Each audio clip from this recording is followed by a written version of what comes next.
Bienvenidos y bienvenidas a este nuevo capítulo. La historia que les vamos a presentar hoy, vamos a recordar el mayor rescate y exitoso rescate minero que haya ocurrido en todo el mundo. Nos referimos a los 33 que salieron y fueron rescatados sanos y salvos. Buscaremos su historia en profundidad, la reconstruiremos y la reviviremos con el gentil auspicio de Supermercados El Canario y Ferretería Urimat. Saludamos también a las distintas y múltiples plataformas digitales y todo esto como siempre a través de TV Más Señal 65. Ponte cómodo, sube el volumen y no te distraigas, que aquí comienza un nuevo capítulo de Buscadores de Joyas Diversas.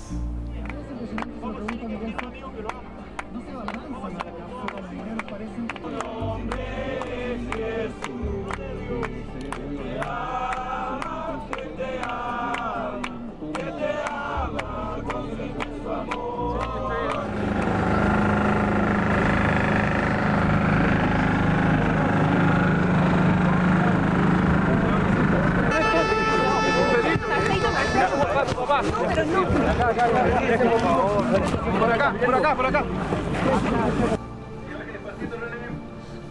¿Me están viendo, cambio?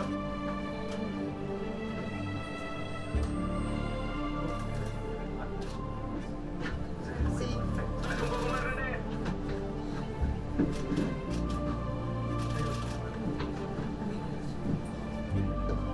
Rescatistas se están moviendo dentro de la jaula, se están moviendo. Un poquito más. Atentos, señor Cristian, señor Cristian, para que pueda entregar el siguiente comunicado.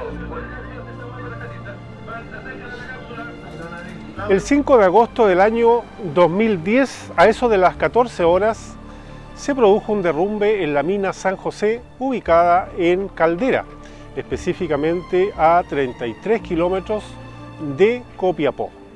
Se había producido un derrumbe y habían quedado sepultados 33 hombres, 33 mineros. Estaban más o menos a 700 metros de profundidad.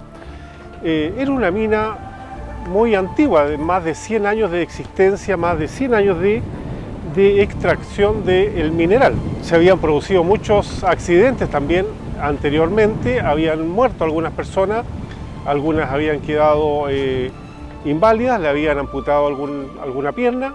Por lo tanto, Serna Geomín había clausurado esa mina un poquito antes, pero pasaron algunos años y en el año 2008 Serna Geomín nuevamente ordena la reapertura de esta mina y por ende las faenas. Hasta que llega ese fatídico 5 de agosto del año 2010, cuando se produce este inmenso derrumbe, quedando sepultado, como decíamos anteriormente, estos 33 mineros. Se decía que eran 34, uno se habría devuelto o algo le pasó, pero finalmente eran 33 mineros. Trataron de salir por sus propios medios y cuando se produce un segundo derrumbe, así que ahí ya no hallaban qué hacer. Posteriormente, en los días venideros, también trataron de ascender por la chimenea de aireación y encontrándose que esta no estaba terminada, le faltaban peldaños y era imposible salir por sus propios medios. Empieza a correr la noticia como un reguero de pólvora por todas partes, se enteran los familiares, los amigos, los dueños de la mina, empiezan a convocar a diversos canales también de televisión, empiezan a llegar ahí los canales locales, se va expandiendo y la noticia tiene ribetes a nivel nacional al principio. Todos los canales de televisión abierta empiezan con la noticia ahí de fondo de esta tragedia que había sucedido y que se había producido aquel derrumbe en la mina San José y sepultando a 33 mineros. ¿Cómo encontraron a los 33 mineros enterrados en Chile? ¿De qué manera sobrevivieron durante casi 70 días? ¿Cómo lograron sacarlos de las minas? Los ingenieros le habían dado unos 20 años más a la mina San José. En sus entrañas de tierra y piedra todavía quedaban metales preciosos por extraer, lo que significaban millones de dólares. Quien estaba a cargo de la obra era el director Carlos Pinilla, quien tenía órdenes simples y directas: mantener la mina siempre en marcha. A toda hora del día se debía extraer material, si no, iba a dar pérdidas monetarias. Todo estaba planeado e ideado de la mejor manera. Si llegaba a haber un accidente, la rampa de salida podría sacar a los trabajadores sin que nadie corriera peligro. Pero el 5 de agosto de 2010 hubo algo que cambió los planes por completo. Un bloque de piedra maciza del tamaño de un edificio de 45 pisos se desprendió y atravesó varias capas de la mina. Esto provocó una reacción en cadena de derrumbes, incluida la parte superior de la montaña. La rampa por donde debían salir los hombres quedó bloqueada por un muro de piedra de 700.000 toneladas. De esa manera los trabajadores quedaron sepultados más de 700 metros debajo de la superficie. Pasaron 69 días entre las sombras y la humedad de la mina. Muchos habían perdido la fe de volver a ver a sus familias hasta el 13 de octubre de 2010, el día que rescataron a los 33 mineros en Chile. Empiezan a constituirse ahí los familiares directamente de estos mineros y establecen aquel campamento llamado Esperanza. Empiezan ya a quedarse ahí todos los familiares, empiezan las ayudas por todos lados, empiezan a hacer ollas comunes, apoyando la causa y presionando también al gobierno directamente para que pudiera ayudarlos. Nosotros debemos decir que en esa oportunidad estaba de presidente Sebastián Piñera, había asumido recientemente y en el año 2010 él tenía un viaje a Colombia también, motivos de negociaciones y cosas políticas, pero digamos no fue en esa oportunidad, a través de la presión de los familiares y todo eso, es que cancela este compromiso que tenía el presidente y se aboca a las tareas de rescate de la mina San José. Se constituye en esa oportunidad el ministro de Minería joven, muy joven en esa oportunidad, Lorenz Goldberg, aquel mencionado y carismático ministro, se aboca 100% a la labor del rescate y empiezan a presionar. Hay muchas peleas también, muchas discusiones producto de la presión también, porque pasaban los días y no había noticias, no se sabía nada. Todos pensaban lo peor, que había que rescatar a lo mejor cadáveres, porque ahí estaba la cosa, no se sabía absolutamente nada. Empiezan los aportes y ayudas de todas partes del mundo, de empresas privadas, incluso la NASA también aportando ahí estrategia y varias cosas, y se consiguen buenos resultados. Empiezan a llegar unas perforadoras muy modernas y hasta que hay buenas noticias. El día 22 de agosto comunican una excelente noticia, que habían logrado romper aquella perforadora especial, logró llegar a los 623 metros y dar con los mineros.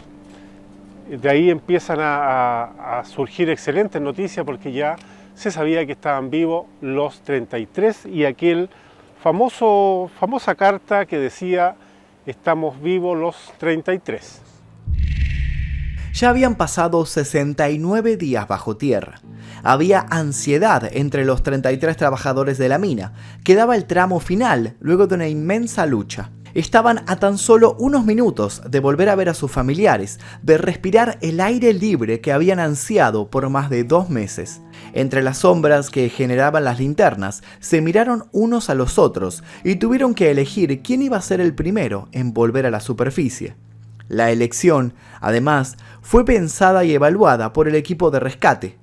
Florencio Ábalos era el que mejor condición física tenía, además de ser el más habilidoso. Florencio era uno de los mineros más jóvenes y se había ganado el apodo de El Camarógrafo. Gracias a sus grabaciones, las familias recibían los saludos de los mineros. La gran mayoría de los videos del interior de la mina fueron captados por él. Al bajar la cápsula de rescate, abrieron la puerta, revisaron los cintos de seguridad y comenzaron con el ascenso. El rescate era un hecho. El primer objetivo estaba cumplido. Habían logrado llegar a contactarse con los mineros y sabiendo que estaban vivos. Se sacaron los primeros aplausos, los primeros CHI en todo el mundo. Nosotros debemos de decir también que esta cobertura cada día iba creciendo más, produciéndose un récord. Entre 1.000 y 1.400 telespectadores en el mundo se contactaron directamente con este caso de los mineros, los 33. ¡Sí, sí, sí! ¡Los mineros de Chile!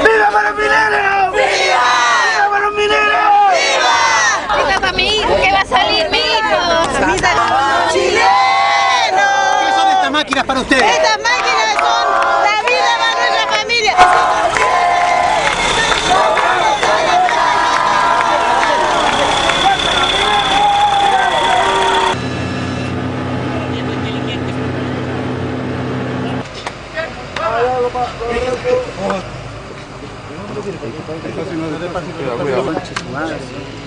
Cuidado. Puedo dar un consejo, esperemos a que se seque porque si no vamos a seguir rompiendo.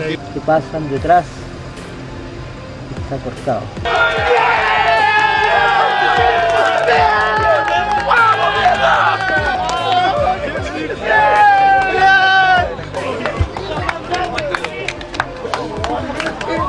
Gracias, huevo, gracias. Alfa 1, Alfa 1. 688.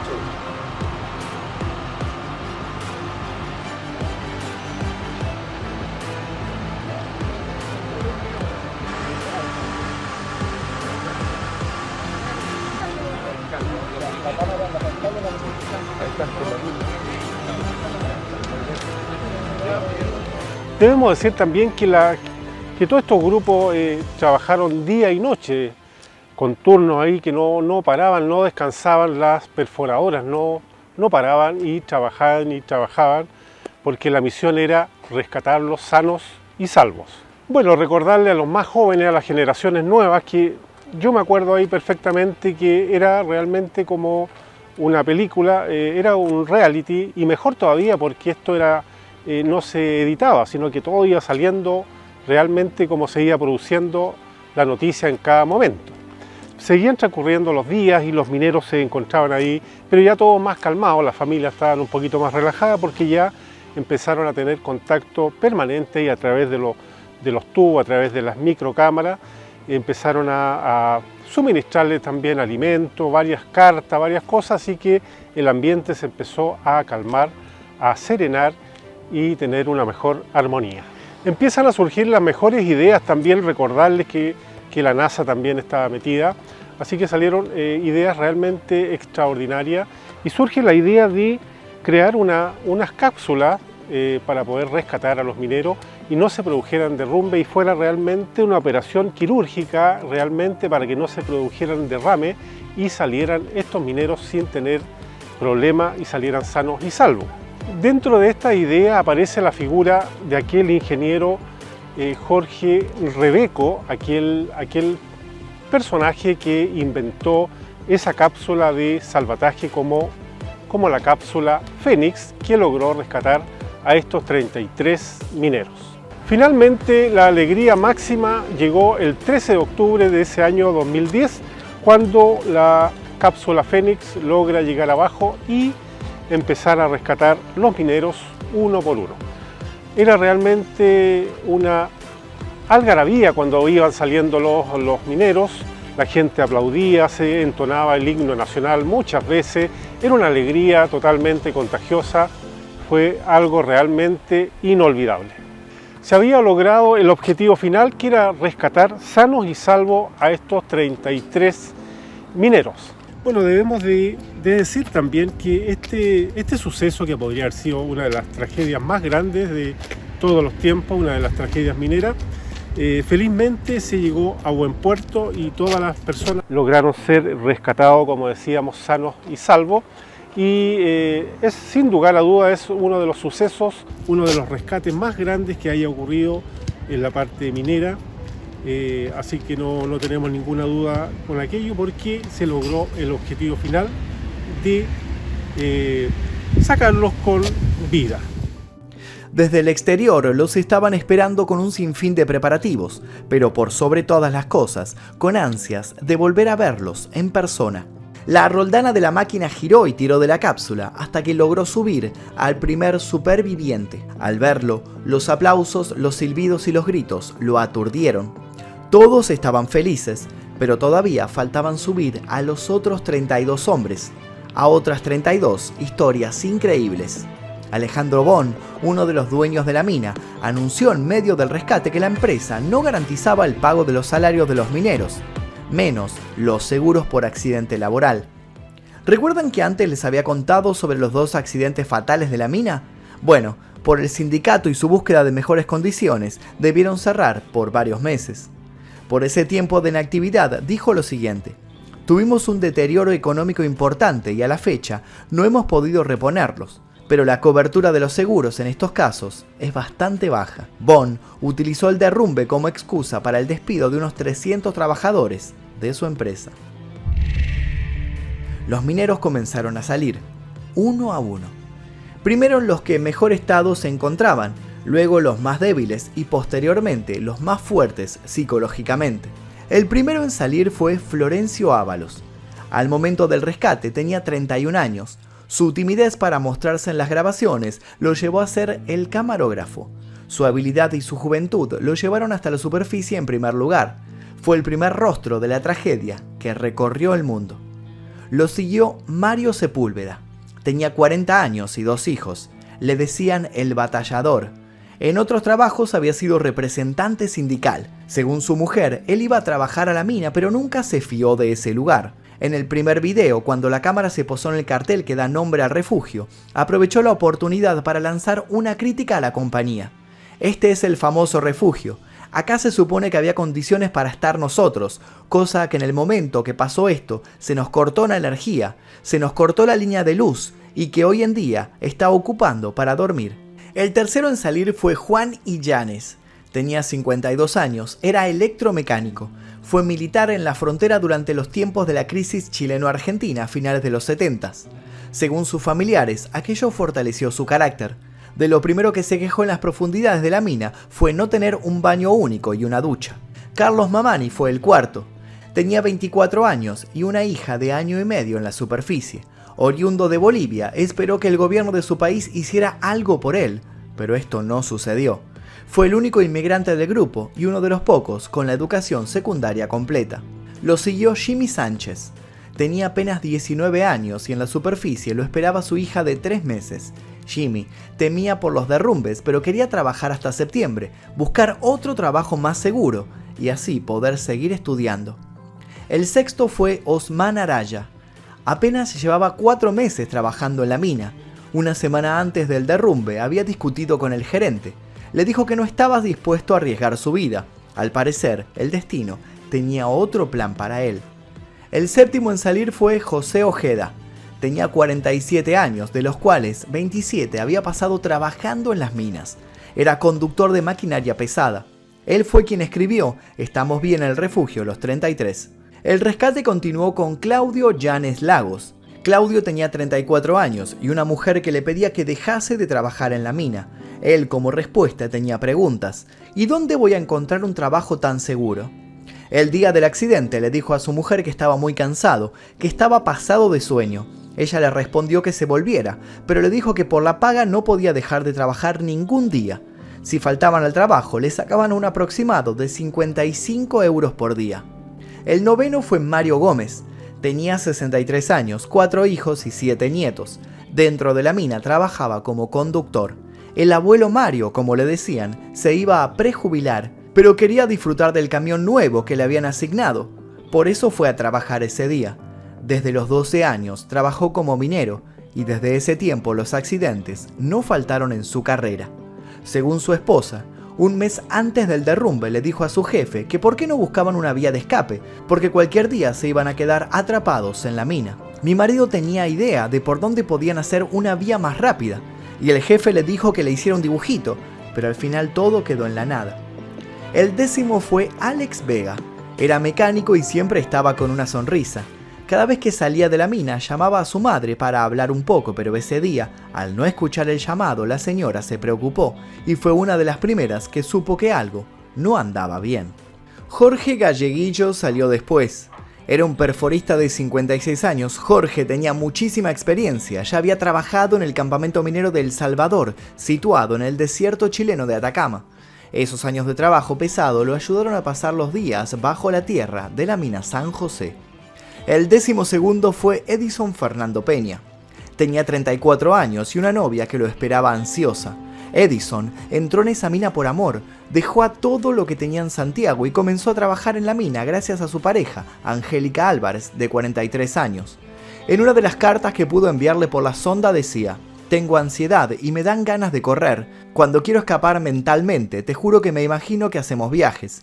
Duermo poco, casi nada, me cuesta tener sueño. Quiero estar libre, quiero ver el sol. Carlos Barrios fue el siguiente rescatado. Tenía 27 años y se la pasaba hablando de su hijo, sin saber que su novia lo estaba esperando con una sorpresa. Estaba embarazada. Sin embargo, los psicólogos que trataban a los mineros le pidieron que no le comunicaran la noticia al novio. El 14º fue Víctor Zamora. Era el bromista del grupo. Cuando su madre le decía que dejara esa mina, él le contestaba: si ese cerro me ve y se echa a un lado, de feo que soy, no te preocupes. Nos ha escrito que se alegra de estar ahí abajo en el hoyo, porque así no tiene que lavarse. Dice que le pasó esto porque se cansó de bañarse. Según sus compañeros, era el que les levantaba el ánimo.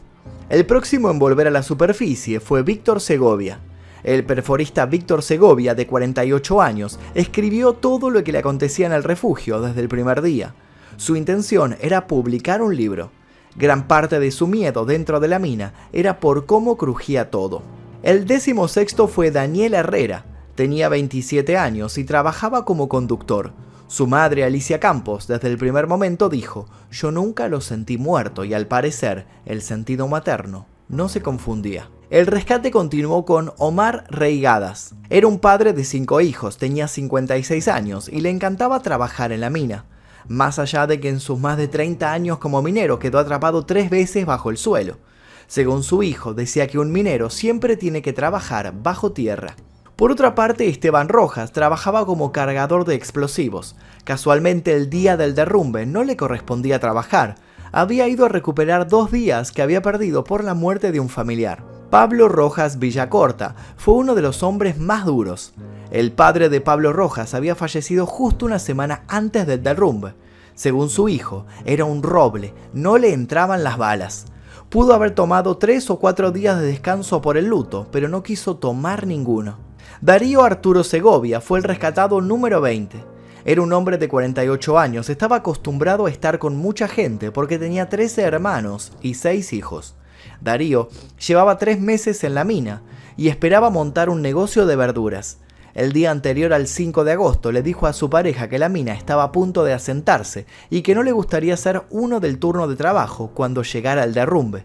Pero le ofrecieron horas extras y no pudo decir que no por la necesidad. Por ese día de trabajo iba a ganar el equivalente a 140 euros. Johnny Barrios lo siguió y con él una historia particular. Tenía 50 años y disfrutaba de su labor de enfermero. Él era el encargado de comunicarle al equipo de rescate todos los informes sobre análisis médicos de los compañeros. La historia de Barrios se conoció por los problemas en la superficie. Él estuvo 28 años casado con Marta Salinas y sin divorciarse se fue a vivir con Susana Valenzuela. La pelea entre ambas en el campamento por hacerse cargo de las cuentas de Barrios se mostró en varios programas de TV. Quizás por eso Barrios llegó a decir: estoy bien, pero sáquenme de este hoyo, vivo o muerto. Samuel Ábalos fue el 22º. Tenía 43 años y 3 hijos. Según su pareja, al ver que no me llamaba pensé que había vuelto al vicio, porque gran parte de su vida estuvo rodeado de alcohol y de drogas. El rescate número 23 fue Carlos Bugueño. Tenía 27 años y en su primera carta a su madre dijo: rescátenme la mochila del vestuario, tengo plata que cobré. No quería perder nada de lo que había ganado porque lo necesitaba. La cuenta regresiva de los últimos días comenzó con José Enríquez. Era el guía espiritual. Según una de sus hijas, decía que ese cerro estaba maldito.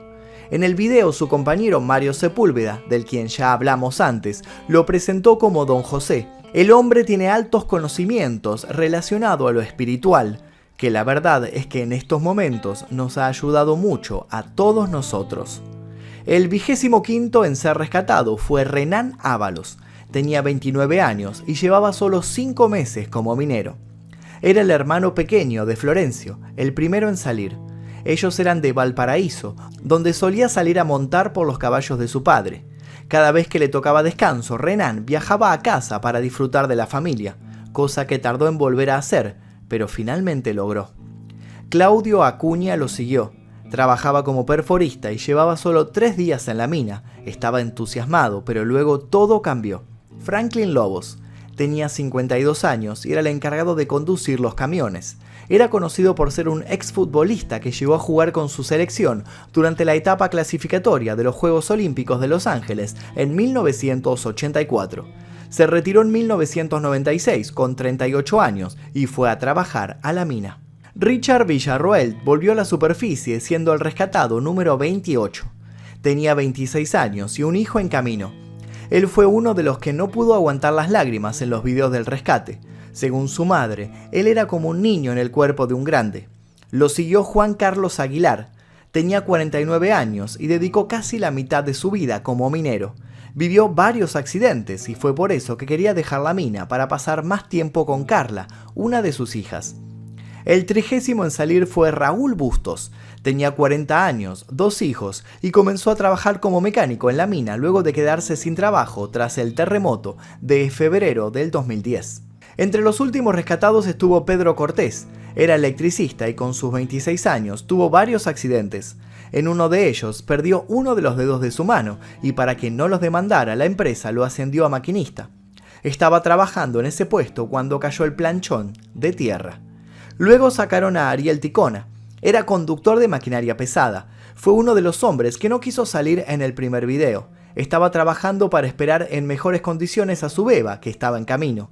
Ariel le pidió por carta a su pareja que le pusiera Esperanza, el mismo nombre del campamento que se ha montado al pie de la mina. El último rescatado fue Luis Ursúa Iribarre.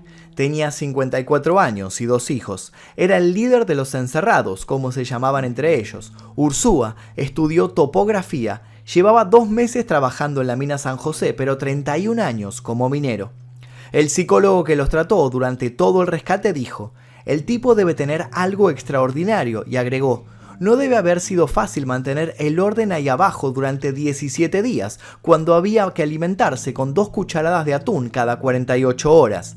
Necesito tenerle bien entero hasta el final. Y cumplió con creces los deseos del psicólogo. El ascenso se cumplió sacando a todos los mineros con vida.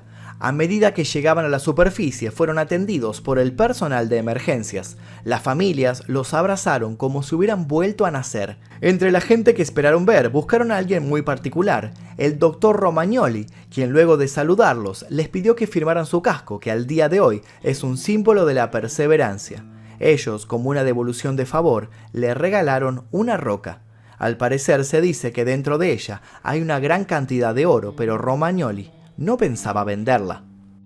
En el año 2011, poco antes de cumplir un año de este trágico accidente, todos los mineros hacen una demanda al Estado.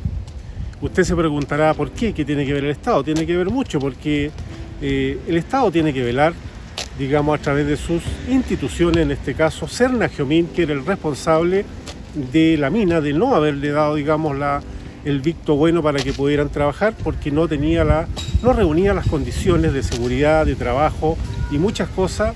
Por lo tanto, nunca tendría que haberle otorgado ese permiso para que trabajaran y por lo tanto no se habría producido aquel accidente que podría haber sido totalmente mucho más trágico, podrían haber muerto. Así que finalmente el Estado en el año 2018, digamos, un tribunal de Santiago, le da el favor a los mineros y el fisco tuvo que pagarle 80 millones a cada minero. Bien, también debemos decir que recibieron muchas ayudas, aparte de los 80 millones que ganaron por la demanda que le hicieron al fisco. También no nos olvidemos que Leonardo Farcas también lo ayudó con un par de millones, que recibieron algunas propiedades, muchas cosas, y que muchos supieron invertir bien y que a la final fue una anécdota bastante buena, entre comillas, digamos, para estos mineros. Nosotros empezamos ya a despedir este capítulo, esperando que les haya gustado y aprender de que ante todo la seguridad es lo principal.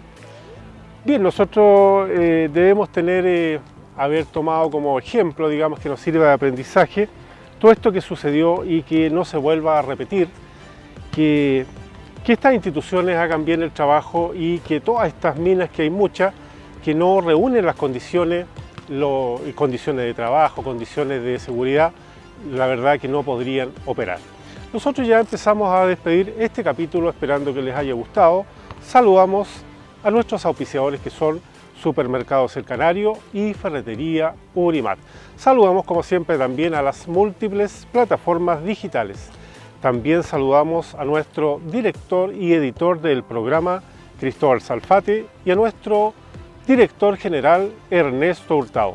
Nos vemos en el próximo capítulo de Buscadores de Joyas Diversas.